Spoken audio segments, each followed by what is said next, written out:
नमस्कार साथियों, स्वागत है आपके अपने YouTube channel Rahul Chaudhary fix में। कैसे हैं आप सभी लोग? आशा करता हूं आप सभी लोग बहुत अच्छे होंगे और आप लोगों की पढ़ाई बहुत अच्छे से चल रही होगी, ज़बरदस्त तरीके से चल रही होगी, क्योंकि 45,000 पद है, एक पद अपने नाम बनाना है, किसी भी स्थिति में बनाना है। जैसा कि आपको पता है, अधिकांश अभ्यर्थियों के एग्जाम समाप्त हो चुके हैं। कुछ अभ्यर्थियों के एग्जाम बहुत अच्छे गए हैं, कुछ अभ्यर्थियों के एग्जाम बहुत ही खराब गए हैं, जिससे बहुत ज़्यादा हताश हैं। तो आज की इस वीडियो में हम बात करेंगे कि 2023 का क्या कट ऑफ रह सकता है, हर स्टेट का, हर फोर्थ के लिए कितना हमको सेव स्कोर चाहिए कि हम फाइनल में सिलेक्शन ले सके। तो ये वीडियो सभी अभ्यर्थियों के लिए काफ़ी इंपॉर्टेंट एंड यूजफुल रहने वाली है। साथ ही आप में से जो भी अभ्यर्थी यदि हमारे चैनल पर नया है तो प्लीज़ चैनल को सब्सक्राइब कर लीजिएगा, बेल आइकन प्रेस कर लीजिएगा, ताकि इसी तरह के लेटेस्ट वीडियो आपको टाइम मिलते रहे। साथ ही आपको पता होगा कि एसएससी जीडी का हम कंप्लीट एनालिसिस लाइव अपने चैनल के माध्यम से करा रहे हैं। तो कल से आपके एग्जाम प्रारंभ हो जाएंगे, तो सेंटर पे हम दोबारा से लाइव हो जाएंगे, आप लोगों की सेवा उपस्थित हो जाएंगे। तो उसका आप फायदा उठाइएगा, ताकि आपको एग्जाम में और सफलता प्राप्त मिले, चार चांद लगाने के लिए। साथ ही आप में से जिन अभ्यर्थियों का एग्जाम खराब हुआ है या जिनके फॉर्म रिजेक्ट हुए हैं, तो उनको हताश होने की बिल्कुल भी जरूरत नहीं है, क्योंकि एसएससी मल्टीटास्किंग और हवलदार की वैकेंसी आ गई है और उसमें अच्छे खासे पद आपको देखने को मिल रहे हैं। उसका भी फायदा आप उठा सकते हैं, उसका रिक्रूटमेंट जारी हो चुका है, उसका फॉर्म आप भर सकते हैं। उसके आइए अब समझते हैं एसएससी जीडी का 2023 में क्या कट ऑफ रह सकता है। थोड़ा सा मैं आपको एनालिसिस दिखाऊंगा 2021 का। जैसा कि आप देख पा रहे हैं, ये 2021 का रिजल्ट है। तो स्टार्टिंग में यहाँ पर एक टेबल बना हुआ है जिसमें फीमेल का कट ऑफ यहाँ पर बताया हुआ है। जैसे कि आप देखेंगे, आंध्र प्रदेश हो गया, तो आंध्र प्रदेश का बीएसएफ का जनरल एरिया से 26 कट ऑफ गया हुआ था, ठीक है। आंध्र प्रदेश का नक्सल एरिया से 25 गया हुआ था। तो जैसे एक एक ले लेता हूँ मैं, जैसे जनरल एरिया ले लेता हूँ, ठीक है। ईडब्ल्यूएस का कितना गया था? 26 गया था। इसी तरह से आप थोड़ा सा नीचे जाओगे तो एसटी कैटेगरी में आपको देखने को मिलेगा कितना गया हुआ है। यहाँ पर देख सकते हैं, बीएसएफ का एससी कैटेगरी से 39 गया हुआ है, ठीक है। और अगर थोड़ा सा और नीचे चलते हैं अपन लोग, तो यहाँ पर हमको देखने को मिलेगा कि आंध्र प्रदेश से, अच्छा जी आंध्र प्रदेश का वो वाला हो गया, क्यों?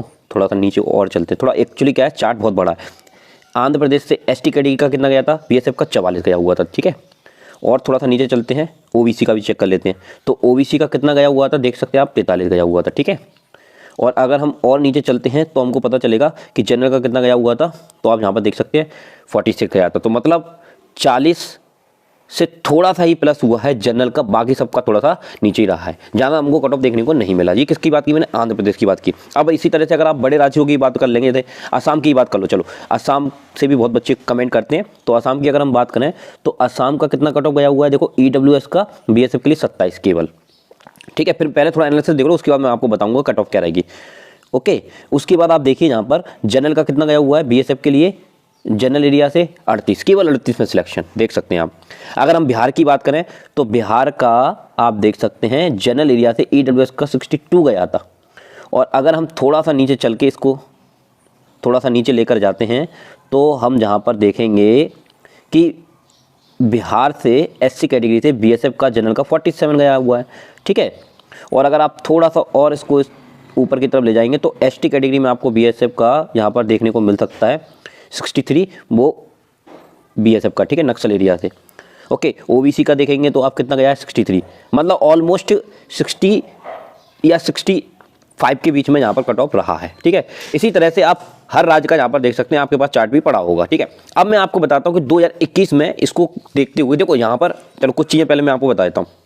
जैसे अगर हम बात करें 2021 की, ठीक है, तो 2021 में जो कुल पद थे वो 25,000 प्लस पद थे, 25,000 प्लस पद थे। और एग्जाम का लेवल मॉडरेट टू हार्ड रहा है, तब जाके इतनी कट ऑफ रही, जिसमें फिजिकल की कट ऑफ बहुत ही कम थी। मोस्ट ऑफ दी अभ्यर्थियों ने बहुत कम नंबरों पर फिजिकल के लिए दौड़ लगवा ली थी, और उसमें फिजिकल का 12 गुना बुलाया गया था, ठीक है। अब यहाँ पर आप देख सकते हैं कि इस बार जो पद हैं वो आपके 45,000 पद हैं। कितने पद हैं? 45,000 पद हैं। मैं थोड़ा सा मैं फिजिकल की बात मैं बाद में करूंगा कि 45,000 पद हैं। और इस बार अटेंडेंस की बात की जाए, अभी तक के जो एग्जाम हुए हैं जगह जगह से, तो अटेंडेंस जो आपकी रही है वो 50 से 55% रही है, ठीक है। कई सेंटर ऐसे हैं जो भरे हुए हैं, कई सेंटर ऐसे हैं जो खाली भी हैं। बहुत सारे बच्चे एग्जाम देने नहीं गए हैं, तो कंपटीशन तो वैसे ही कम हो गया। अगली चीज़ अगर मैं बात करूं, एग्जाम के लेवल को देखा जाए तो एग्जाम का लेवल ईजी टू मॉडरेट है, जिसमें अगर हम हिंदी की बात करें तो हिंदी बिल्कुल ईजी है। और अगर हम बात, देखो हिंदी इजी होने का मतलब ये नहीं है कि सबके लिए हिंदी इजी है, क्योंकि कई राज्य ऐसे हैं जैसे वेस्ट बंगाल है, वहाँ पर हिंदी की प्रॉब्लम आ जाती है, तो वहाँ पर हिंदी में अच्छा स्कोर नहीं कर पाते हैं बच्चे। तो समझो इस बात को, तो हिंदी इजी तो है, लेकिन कई लोगों के लिए हिंदी वीक पॉइंट भी है और कई लोगों के लिए हिंदी स्ट्रॉन्ग पॉइंट भी। इस बात को ध्यान से समझिएगा। दूसरा, अगर हम बात करते हैं मैथ तो मोस्टली हर अभ्यर्थियों का वीक पॉइंट रहा है और कुछ का स्ट्रॉन्ग रहा है, लेकिन अगर मान के चलेंगे ना तो कम से कम आप देखेंगे ना, एवरेज 70% अभ्यर्थी ऐसे हैं जिनका मैथ वीक ही रहा है। 30% ऐसे होंगे जिनका मैथ बहुत अच्छा रहा है। कि अगर हम बात करते हैं तो मैथ का जो लेवल रहा है आपका, वो आपका रह सकता है मॉडरेट, हम मान लेते हैं उसको, ठीक है। रीजनिंग की बात करें तो रीजनिंग का सभी अभ्यर्थियों ने अच्छा स्कोर किया, तो रीजनिंग का लेवल इजी टू मॉडरेट है, क्योंकि रीजनिंग हर बच्चे से बन रही है। और अगर हम जीके जीएस की बात करें तो ये तो भाई अपने आप में एक अजूबा है, इसका लेवल हम मान के चलते हैं मॉडरेट टू हार्ड मान के चलते हैं, क्योंकि हर बच्चे से नहीं बन रही है, किसी से बन भी रही है तो ज़्यादा क्वेश्चन नहीं बन पा रहे हैं, 10 से 12 या 15 क्वेश्चन तक जा पा रहे हैं, इससे ज़्यादा नहीं जा पा रहे हैं। तो ये स्थिति आपकी 2023 में देखने को मिल रही है। और इन सबका अगर एवरेज निकाला जाए तो एग्जाम का लेवल ईजी टू मॉडरेट रहा है और कई शिफ्टों में मॉडरेट रहा है, लेकिन हार्ड तो गया नहीं है, इसको हार्ड नहीं कह सकते आप। अब अटेम्प्ट की बात करें तो अटेम्प्ट बच्चों का रहा है 60 से लेकर 65, कई सेंटरों पर रहा है 50 से लेकर 55, तो इतना अटेम्प्ट बच्चे कर पा रहे हैं, ज़्यादा अटेम्प्ट नहीं कर पा रहे हैं। ओके, तो बड़े राज्यों की देखी जाए तो वो कम से कम उनका तो कोशिश यही है कि 60 से 65 करें, और जो छोटे राज्य जहाँ से कम कट ऑफ जाती है वो 50 से 55 के बीच में अपना अटेम्प्ट कर रहे हैं। अब मैं आपको बताता हूँ हर राज्य का क्या कट ऑफ रह सकता है, तो ध्यान से समझिएगा। जैसे अगर हम बात करें आपका, पहले मैं बड़े राज्यों की बात कर रहा हूँ, राजस्थान हो गया, ठीक है, झारखंड हो गया, दिल्ली हो गया, उत्तराखंड हो गया, एमपी हो गया, ठीक है, बिहार हो गया, आपका यूपी हो गया। तो ये जो बड़े राज्य हैं यहाँ से कट ऑफ हमेशा ज़्यादा जाता रहा है। तो यहाँ के बच्चों को अगर हम पहले मेल की कट ऑफ बताते हैं, तो मेल की कट ऑफ अगर मैं बताऊँ आपको, यूआर या ईडब्ल्यूएस, यूआर और ईडब्ल्यूएस से हो तो आपको कितना टारगेट लेकर चलना चाहिए या कितना आप करना चाहिए, तो आपको अटेम्प्ट करना था 60 से 65 के बीच में। इसमें भी आप +- 2 कर सकते हैं। अगर 60 नहीं है तो 60 से कम भी है तो भी आपको घबराने की जरूरत नहीं है, लेकिन आपको अपनी एक्यूरेसी अच्छी रखनी है। एक्यूरेसी आपको 75 से 80% अपनी रखनी है। क्वेश्चन अटेम्प्ट करना है लेकिन गलत क्वेश्चन नहीं करना है, ठीक है ना। बस एक्यूरेसी अच्छी रखिए, और फिर भले ही आपके नंबर भी कम होते तो भी आपके सिलेक्शन के चांस बन जाते हैं। अगर आपकी एक्यूरेसी खराब होगी तो आपके सिलेक्शन के चांस उतने क्या हो जाएंगे, डाउन हो जाएंगे, ठीक है। बात समझ में आई। तो ये आपका जनरल का मैंने बताया इन राज्यों से, ठीक है। अब जैसे कि अगर हम बात करें इन्हीं राज्यों की बात करें, ठीक है, राजस्थान, बिहार, जो बड़े बड़े राज्य हैं, इन्हीं की अगर हम ओबीसी की बात करें तो ध्यान से समझिएगा, मेल कैंडिडेट का ओबीसी को 55 से 60 के बीच में अपना अटेम्प्ट देना था, ठीक है। 55 से 60 अगर वो ला रहा है तो उसका डेफिनेटली सिलेक्शन हो जाएगा, और इसमें भी आप +- 2 कर सकते हैं, ओके। और अब हम बात करते हैं एससी कैटेगरी की। किसकी बात करते हैं, एससी। तो एससी कैटेगरी से अगर बच्चा 50 से 55 ला रहा है, कितना ला रहा है, 50 से 55, इसमें भी आप +- 2 कर सकते हैं, तो भी डेफिनेटली वो सिलेक्शन ले जाएगा फाइनल तक, ठीक है।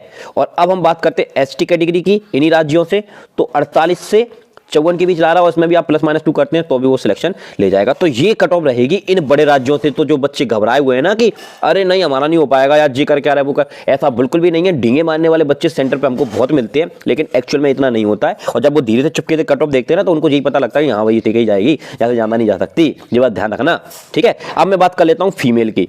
तो फीमेल की अगर मैं बात करूँ जनरल कैटेगरी से या और ईडब्ल्यूएस कैटेगरी के, अगर फीमेल हैं तो 58 से 60 के बीच में उनको अटेम्प्ट करना चाहिए था, ठीक है। अगर वो करके आई तो बहुत अच्छी बात है, और इसमें भी अगर वो उनको लग रहा है कि अरे इतना नहीं हो पाया तो +- 2 करके देख लेना, कोई दिक्कत नहीं आएगी, ठीक है। ये फीमेल का बताया मैंने, ईडब्ल्यूएस और जनरल का उन राज्यों से, बड़े राज्यों से। अब ओबीसी का बता देता हूँ। ओबीसी की बात करें तो ओबीसी का रहेगा 52 से 54 के बीच में, जिसमें भी आप +- 2 कर सकते हो।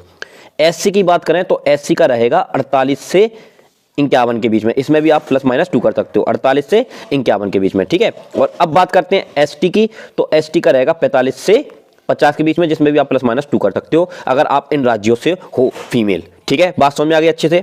चलिए अब हम मीडियम राज्यों की बात करते हैं, जैसे कि आपका उड़ीसा हो गया, वेस्ट बंगाल हो गया, ठीक है, और आपका पंजाब हो गया, पंजाब के साथ छत्तीसगढ़ हो गया, हिमाचल प्रदेश हो गया, महाराष्ट्र हो गया। बहुत कमेंट आ रहे थे बच्चों के महाराष्ट्र से। तो देखिए इन राज्यों से जो बच्चे हैं, महाराष्ट्र वगैरह से इन बच्चे हैं, उड़ीसा से बच्चे हैं, वेस्ट बंगाल से बच्चे, ध्यान सुनिएगा इनका क्या कट ऑफ रहेगा। तो मैं आपको बताता हूँ जनरल कैटेगरी का। देखो जनरल कैटेगरी का अगर आप 50 से 55 के बीच में अटेम्प्ट कर रहे हैं, बहुत अच्छा आप अटेम्प्ट करके आए हुए हैं। और अगर जिनका एग्जाम नहीं है तो कोशिश करना है इतना अटेम्प्ट करने, उसमें भी आप +- 2 करिएगा, डेफिनेटली आप फाइनल तक सिलेक्शन लेने वाले हो। और अच्छी एक्यूरेसी रखोगे तो नॉर्मलाइजेशन का फायदा आपको मिलेगा, उसमें भी आप मार्क्स बड़ा, मतलब आपके मार्क्स बढ़ेंगे, ठीक है, आपको एडवांस में मार्क्स मिल जाएंगे। अब हम बात करते हैं इन्हीं राज्यों से ओबीसी का। ओबीसी की बात करें तो 48 से 50, ठीक है, जिसमें भी आप +- 2 कर सकते हैं। और एससी की बात करें तो एससी का 45 से 48, इसमें भी आप +- 2 कर सकते हैं। और एसटी का बात करें तो 40 से 45, और इसमें भी आप अपना +- 2 कर सकते हैं। समझ में आ गई बात। तो ये किसके लिए मैंने बता दिया आपको बता दिया मैंने, उड़ीसा, वेस्ट बंगाल, पंजाब, छत्तीसगढ़, हिमाचल प्रदेश और आपका महाराष्ट्र, ठीक है। अब जो राज्य बच गए हैं, नागालैंड हो गया, सिक्किम हो गया, मेघालय हो गया, जम्मू कश्मीर हो गया, जितने भी राज्य बच गए हैं, हम नाम नहीं ले पाऊंगा, बहुत सारे राज्य हैं जो बच गए हैं, उन सब के लिए जनरल से अगर आप हो ठीक है, मेल या फीमेल, तो उनको अपना टारगेट लेकर चलना है 45 से 50 के बीच में, और इसमें भी आप +-2 कर सकती हैं। और ओबीसी वाली मेल या फीमेल जो भी हैं वो 45 प्लस का टारगेट लेकर चलेंगे, जिसमें भी आप +-2 कर सकते हैं। ठीक है, और एससी कैटेगरी की मेल या फीमेल है वो 40 से 45 के बीच में टारगेट लेकर चलेंगे, और इसमें भी आप +-2 कर सकते हैं। ठीक है, और एसटी कैटेगरी की बात करें 40 प्लस का टारगेट लेकर चलेंगे, जिसमें भी आप +-2 कर सकती हैं। अगर आपका एग्जाम हो गया तो इसमें +-2 करके आप देख सकते हैं। तो ये मैंने हर राज्य का कट ऑफ बता दिया, किसी ना किसी फोर्स में आपको डेफिनेटली इन नंबर्स के बेसिस पर सिलेक्शन मिल सकता है। तो आज की इस वीडियो में इतना ही। यदि वीडियो पसंद आया वीडियो को लाइक जरूर कर देना, चैनल को सब्सक्राइब कर देना। मिलते हैं नेक्स्ट वीडियो के साथ। अभी के लिए जय हिंद, जय भारत, थैंक यू।